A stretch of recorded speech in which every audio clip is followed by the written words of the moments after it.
Bonjour et bienvenue à cette avant-dernière séance consacrée aux nombres complexes. Alors ici, on aborde quelque chose qui est assez fondamental au niveau des nombres complexes, c'est ce qu'on appelle la formulation trigonométrique. Réellement, dès qu'un exercice devient un petit peu compliqué, on va dire, mais c'est vite compliqué, il faut utiliser cette formulation. Donc faites très attention, ceci est fondamental pour la réalisation des exercices. Allez go, c'est parti. Donc, une fois de plus, je reviens à cette notion de plan complexe où on avait associé chaque fois à chaque point de différentes coordonnées, ici le point de coordonnées 5, 4, un nombre complexe qu'on appelle affixe qui vaut ici 5 plus 4i. Je suppose que vous commencez à être habitué. Donc, la première coordonnée, l'abscisse, va donner la partie réelle. La deuxième coordonnée, l'ordonnée, va donner lieu à la partie imaginaire, celle de carré négatif. Donc, c'est vrai évidemment pour les 4 points. Normalement, ça devrait être maîtrisé si vous en êtes à cette vidéo-ci. Alors, par contre, je vais utiliser ça maintenant d'une autre façon. Vous allez voir. Donc, ici, qu'est-ce que j'ai fait? J'ai pris le point de coordonnées 5, 4, vous le voyez, ce qui me donne un vecteur de composante 5, 4, d'accord, et ce qui bien sûr traduit aussi un lien avec un nombre complexe qui est 5 plus 4. Maintenant, au lieu de voir ce point ou ce vecteur à travers ces coordonnées composantes, je vais voir ça avec deux nombres différents que vous voyez apparaître ici, à savoir le 6,4 et le 38,66 degrés.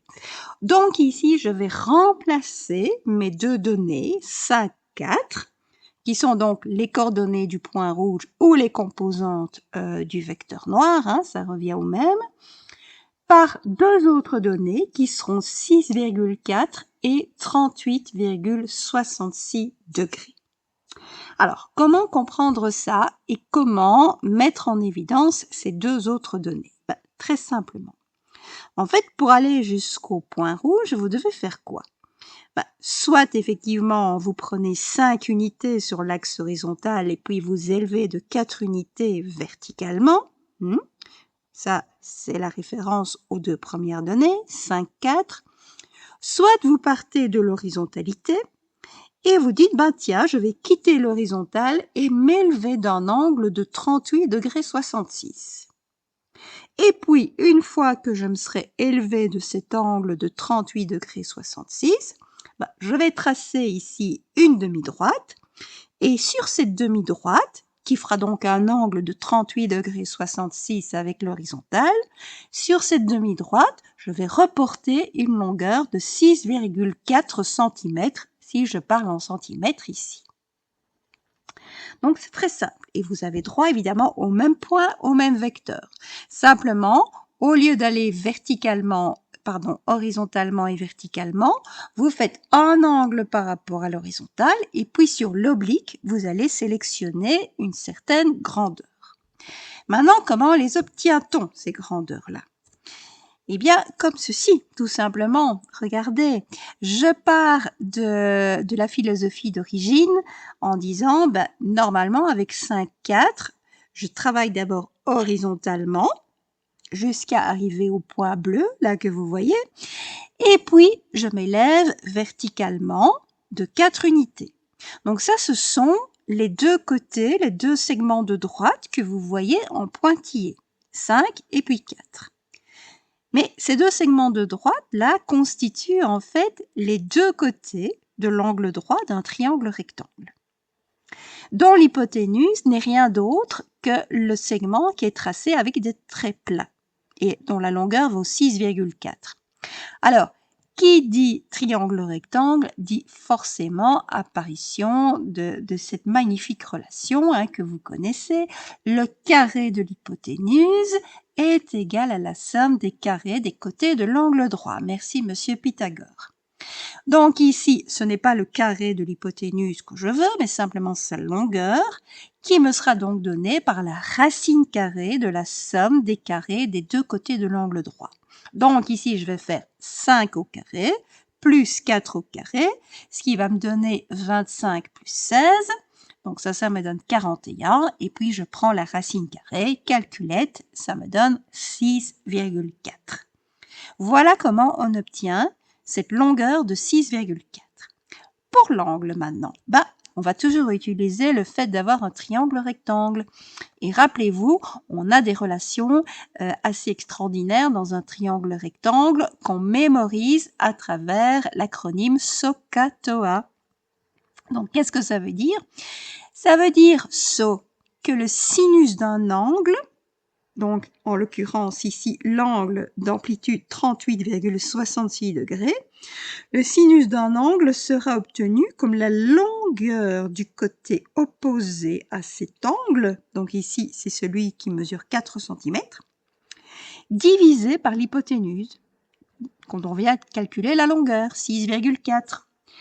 Donc, le 38,66 degrés est en fait obtenu en disant que c'est l'arcsinus de 4 divisé par 6,4. Donc 4 côté opposé, 6,4 hypoténuse, et on prend tout simplement l'arcsinus ou sinus exposant -1, tout dépendra de votre calculatrice, pour obtenir 38,66 degrés. Alors, comme il y a quand même une petite ambiguïté sur les angles, parce que 38,66 degrés n'est pas le seul angle à avoir un sinus de 4 divisé par 6,4, c'est bien de compléter par une deuxième information qui porte sur le cosinus. Et là, je vais chercher l'acronyme K de SOHCAHTOA. Le K veut dire que le cosinus est égal à un rapport de deux longueurs, la longueur du côté adjacent, donc ici, ça mesure 5 unités, divisé par l'hypoténuse, donc c'est toujours 6,4. Et donc, avec ici ces deux informations sur le cosinus et sur le sinus, l'angle, il est parfaitement spécifié et il vaut ici 38,66 degrés. Faites une pause, faites une pause, prenez votre calculette et vérifiez à travers votre calculatrice que soit en appliquant cos exposant -1 ou arc cos, tout dépend de votre calculette, et en appliquant également sin exposant -1 ou arc sin, avec pour argument 5 divisé par 6,4 et 4 divisé par 6,4, vous retombez bien sur 38,66 degrés. Normalement, ça doit aller. Alors, de manière générale, ici, qu'est-ce qui va se passer? Donc, je reprends ici ce qu'on a obtenu précédemment. On était parti du nombre complexe 5 plus 4i. On va l'écrire sous une forme qu'on appelle la forme trigonométrique. Vous avez compris, pourquoi? Il y a du cosinus, il y a du sinus. Donc, la formulation trigonométrique, elle vous dit, oubliez 5 et 4, en tout cas momentanément, et vous allez mettre en évidence deux autres données. La première donnée que vous allez mettre en évidence, c'est la longueur de l'hypoténuse de votre triangle rectangle, c'est le 6,4. Comment le mettez-vous en évidence? Vous prenez la racine carrée des deux nombres qui apparaissent dans votre nombre complexe, donc 5 et 4. Donc 5 au carré plus 4 au carré, racine carrée, ça fait 6,4. Quand vous avez calculé le 6,4, vous divisez la partie réelle 5 par 6,4, vous divisez la partie imaginaire privée de son i, donc 4 divisé par 6,4, et ça vous donne le cosinus et le sinus de l'angle que vous recherchez. Calculette, et vous devez tomber sur 38,66 degrés. En général, maintenant, vous avez un nombre complexe a plus ib. Donc, dans mon exemple, a vaut 5, b vaut 4. Eh bien, vous allez d'abord calculer la longueur de l'hypoténuse que nous allons noter comme ceci. Vous allez avoir deux barres verticales et entre ces deux barres verticales, il y aura l'appellation du nombre complexe. En général, un nombre complexe se note z, donc ici, ce sera barre verticale, z, barre verticale. Eh bien, ce sera défini. Regardez 5 au carré plus 4 au carré pris en racine carrée. Ce sera défini comme la racine carrée de a carré plus b carré en général. Ça marche pour tous les nombres complexes. Et ceci s'appelle le module. Donc ceci va s'appeler le module d'un nombre complexe. C'est un nombre positif. Voilà, c'est une longueur de segment. N'oubliez pas, une longueur d'hypoténuse. Donc, c'est un nombre positif. Si vous tombez sur un nombre négatif ou un nombre complexe ou que sais-je, il y a un gros souci. Le module est toujours un nombre positif. OK? Alors, une fois que vous avez calculé le module, vous calculez l'angle, qui valait 38,66 degrés dans mon exemple, qui sera sous la dénomination alpha en général. Alors, le cosinus de cet angle, c'est la partie réelle du nombre complexe, donc A divisé par son module. Le sinus de cet angle, il faut deux informations, sinon on risque de se tromper. C'est la partie imaginaire privée de son I, donc B, divisé par le module. Et là, normalement, avec ces deux informations-là, vous dégagez alors l'amplitude de l'angle alpha.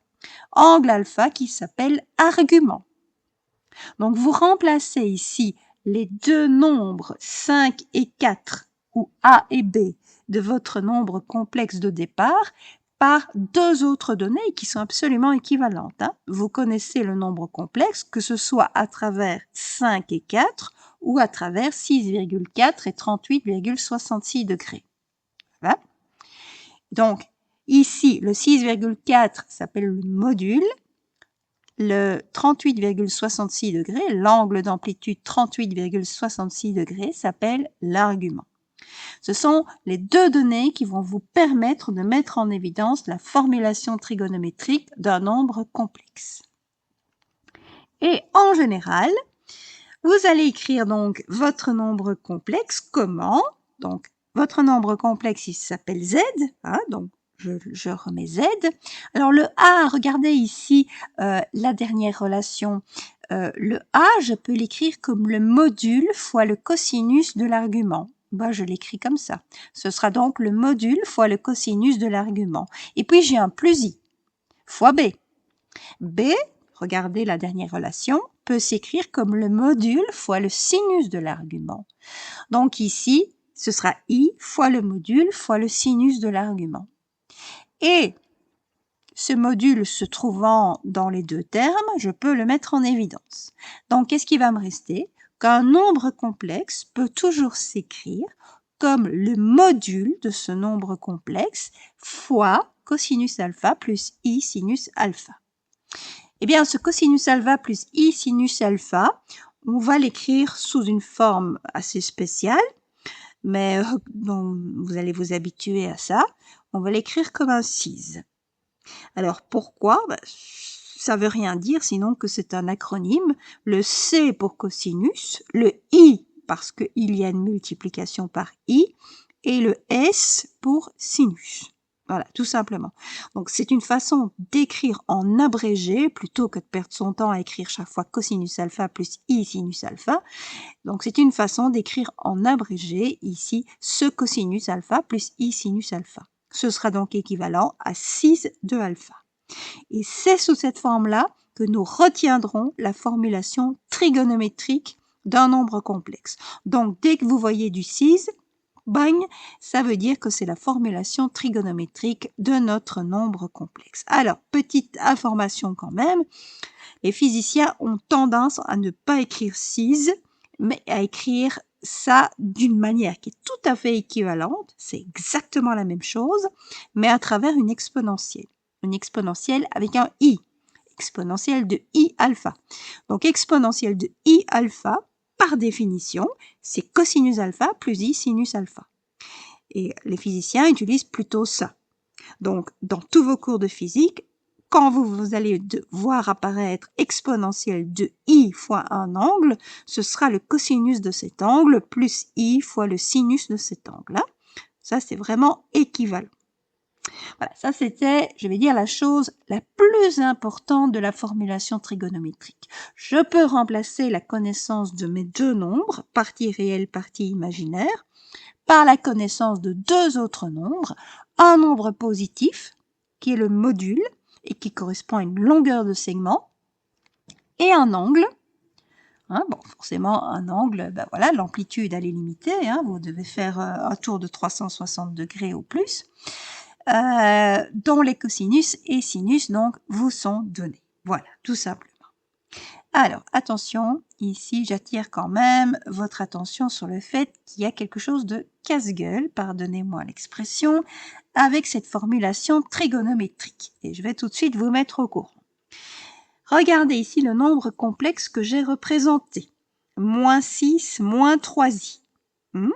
D'accord? On est bien d'accord, puisque moins 6 correspond à l'axe des réels, l'axe horizontal, moins 3 à l'axe des imaginaires, vertical. Donc ici, le point rouge représente moins 6, moins 3i. Qui dit poids, dit vecteur, par rapport à l'origine. Bon, ce vecteur, il a une longueur de 6,71. Ça ne nous inquiète pas trop. Mais il a un angle de 206,57 degrés. Bien. Alors, qu'est-ce qui m'inquiète là-dedans? Je vous ai dit, le module ne m'inquiète pas. Je prends ici les deux coordonnées de mon point, moins 6 et moins 3. J'élève chacune de ces coordonnées au carré. J'additionne les carrés. Ça me fait 36 plus 9. Je prends la racine carrée de ça et j'obtiens 6,71. Jusque-là, tout va bien. C'est au niveau de l'angle qu'il va y avoir un souci. Pourquoi? Parce que ici, je dois prendre normalement, pour évaluer le cosinus de l'angle, je dois prendre la partie réelle, donc moins 6, divisé par le module, donc divisé par 6,71. Et donc un cosinus négatif. Pour évaluer le sinus, je dois prendre la partie imaginaire privée de son i, donc moins 3, divisé par le module, donc divisé par 6,71. J'ai donc un sinus négatif. Je suis forcément dans le troisième cadran. Et ça ne m'étonne pas, hein. Regardez mon point rouge, il est dans le troisième cadran. Oui, mais si vous utilisez votre calculatrice et que vous demandez « Calcule-moi le cos exposant moins 1 de moins 6 sur 6,71 » ou bien « Calcule-moi le sin exposant moins 1 de moins 3 divisé par 6,71 » eh bien, votre calculette, vous allez pouvoir la mettre à la poubelle. Pourquoi? Parce qu'elle ne va pas vous indiquer la bonne solution. En fait, la calculette, elle refuse d'aller dans le troisième cadran. Elle veut bien aller dans le premier, c'est son préféré. Elle veut bien aller dans le deuxième, si vous la forcez un petit peu, c'est-à-dire que si vous privilégiez ici la partie négative, et la partie négative, ce sera forcément le cosinus. Elle veut bien aller dans le quatrième cadran si vous privilégiez la partie négative, et la partie négative ici, ce sera le sinus, mais elle ne veut pas aller dans le troisième cadran. Alors, comment faire? Eh bien, tout simplement, vous oubliez les moins. Donc, vous demandez, calcule-moi le cos exposant moins 1 de 6, et pas moins 6, de 6 sur 6,71. Elle va vous envoyer dans le premier cadran, parce qu'elle est très contente dans le premier cadran. Et l'angle que vous allez obtenir dans le premier cadran, vous lui ajoutez tout simplement 180 degrés pour être dans le troisième cadran. C'est aussi simple que ça. Voilà. Donc, faites attention à ça. La calculatrice n'est pas votre meilleure amie à partir du moment où le cosinus et le sinus sont tous les deux négatifs. Faites attention à ça. Donc, s'ils sont tous les deux positifs, la vie est belle. Votre calculatrice va vous donner la bonne réponse. Si le cosinus est négatif et que le sinus est positif, foncez sur le cosinus. Sinon, elle va vous envoyer dans le mauvais cadran. Si le cosinus est positif et le sinus est négatif, foncez sur le sinus. Sinon, elle va vous envoyer dans le mauvais cadran. Et si tous les deux sont négatifs, eh bien, tant pis, elle ne vous enverra jamais dans le bon cadran. Donc, enlevez les deux moins. Elle vous enverra dans le premier cadran et il suffira d'ajouter tout simplement 180 degrés.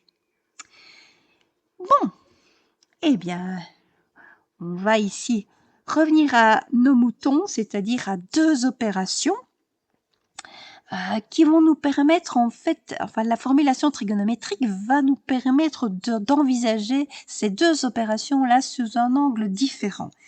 Et c'est l'objectif même de la formulation trigonométrique. Elle n'aurait pas eu lieu d'être si on n'avait pas fait un retour en arrière sur ces deux opérations-là. Alors, ici, Revenons ici à cette multiplication de 2 plus 3i par 1 plus 4i. Je vous ai dit, ça fait moins 10 plus 11i. C'est-à-dire que ça fait l'énorme ici vecteur mauve. Et on n'avait pas encore trop bien compris ce qui se passait, on ne le comprendra toujours pas ici, rendez-vous à la dernière vidéo. Mais par contre, il y a quelque chose qu'on va quand même comprendre ici. Donc voilà l'opération de départ, hein. 2 plus 3i fois 1 plus 4i est égal à moins 10 plus 11i, jusque-là tout va bien. Ici, qu'est-ce qui va se passer? Il se passe ceci, d'accord? Formulation trigonométrique. 2 plus 3i. Tenez, voilà un excellent exercice. Arrêtez tout et essayez d'écrire sous formulation trigonométrique les trois nombres complexes que vous avez. 2 plus 3i, 1 plus 4i et moins 10 plus 11i. Alors, d'abord les modules, d'accord? Module associé à 2 plus 3i, que devez-vous faire comme calcul? Racine carrée de 2 au carré plus 3 au carré. C'est-à-dire racine au carré de 4 plus 9, racine carrée de 13. Ce qui nous donne 3,61. Donc, le module associé au premier nombre complexe est égal à 3,61. Par rapport au deuxième nombre complexe, 1 plus 4i, que devez-vous faire comme calcul? Racine carrée de 1 au carré plus 4 au carré. Racine carrée de 1 plus 16, racine carrée de 17, ce qui nous donne 4,12. Voilà le module du deuxième nombre complexe. Et par rapport au troisième, vous devez faire la racine carrée de moins 10 au carré plus 11 au carré, ce qui nous donne la racine carrée de 100 plus 121, donc la racine carrée de 221, et ça va nous donner 14,87. Maintenant, on fait un fois. Comment liez-vous 3,61, 4,12 et 14,87? Prenez quelques secondes pour y réfléchir. Eh bien, tout simplement, 3,61 fois 4,12 est égal à 14,87. Donc, ce que vous faites au niveau des nombres complexes, vous le faites au niveau de leur module. 3,61 fois 4,12 est égal à 14,87. Ça, c'était pour les modules. Maintenant, pour les arguments. Faites le calcul. Faites le calcul vraiment à part, arrêtez la vidéo, essayez de dégager les arguments de 2 plus 3i, de 1 plus 4i et de moins 10 plus 11i. Je vous donne la réponse ici. L'argument de 2 plus 3i, c'est 56,31 degrés. L'argument de 1 plus 4i, c'est 75,96 degrés. Et enfin, l'argument de moins 10 plus 11i, vous avez vu, on est dans le deuxième cadran, c'est 132,27 degrés. À nouveau, faites une petite pause. Quel est le lien entre ces trois amplitudes d'angle? Eh bien, de manière surprenante, le lien est le suivant. Il n'y a plus de multiplication, c'est devenu une addition. Pour obtenir 132,27 degrés, vous devez additionner 56,31 degrés et 75,96 degrés. Ce qui veut dire que si la multiplication reste de mise au niveau des modules, elle change complètement au niveau des amplitudes d'angle. La multiplication a fait place à une addition. Et une addition, c'est drôlement plus simple qu'une multiplication. C'est vraiment ici le but de la formulation trigonométrique, c'est vous simplifier la vie. Vous transformez une multiplication de nombres complexes en une multiplication de nombres réels positifs, ce sont les modules, et en une addition des amplitudes d'angle, ce qui est drôlement plus simple à faire. Et cette facilité-là, c'est ce qu'on appelle la formule de Moivre. Donc la formule de Moivre, elle vous dit tout simplement, vous voulez multiplier deux nombres complexes, vous multipliez leurs modules et vous additionnez leurs arguments, tout simplement. Alors, est-ce vrai aussi au niveau de la division? Donc là, j'ai pris au départ les mêmes nombres complexes. Hein. Donc ici, j'ai 2 plus 3i, a plus 4i, dont je connais les modules, 3,61, 4,12, et dont je connais les arguments, 56,31 degrés et 75,96 degrés. Je sais également, j'ai fait le calcul précédemment, que la division de 2 plus 3i par 1 plus 4i, c'est 14 17e moins 5 17e de i. Donc, il me reste à mettre en évidence le module et l'argument de cette réponse. Et bien voilà, faites le calcul à nouveau sur le côté. Le module de 14 17e moins 5 17e de i, c'est 0,87. Hein, c'est le petit rouchouchou là que vous voyez sur le graphique. Alors, qu'est-ce qui lie l'un et l'autre? Eh bien, ceci.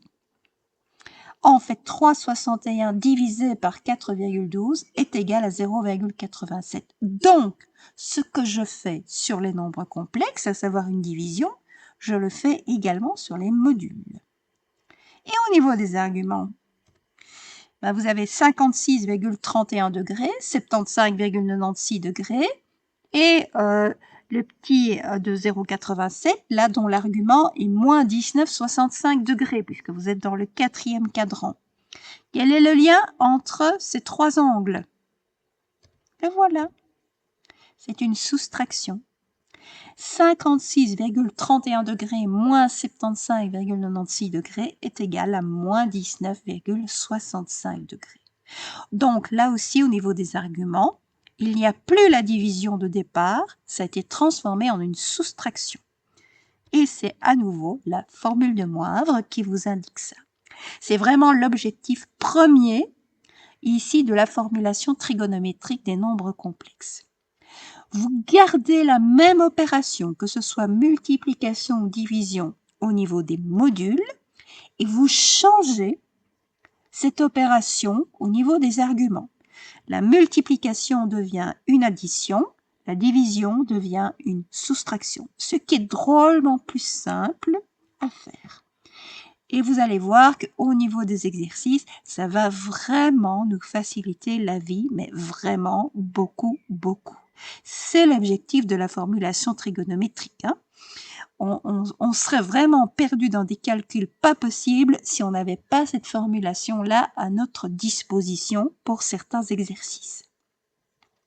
Donc, dans les exercices, dès qu'ils seront un petit peu compliqués, il va falloir passer tout de suite à l'écriture, formulation trigonométrique de vos nombres complexes. Ça va devoir être quelque chose ici de, je vais dire, de systématique. Faites-le.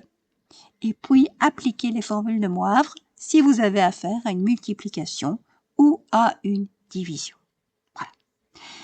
Merci beaucoup pour votre attention. Hein. Vous avez déjà maintenant de quoi faire. En fait, vous pouvez faire à peu près tous les exercices qui se présentent à vous. À peu près toute la théorie est connue de vous au niveau des nombres complexes. Voilà. Bon, merci beaucoup et à la prochaine.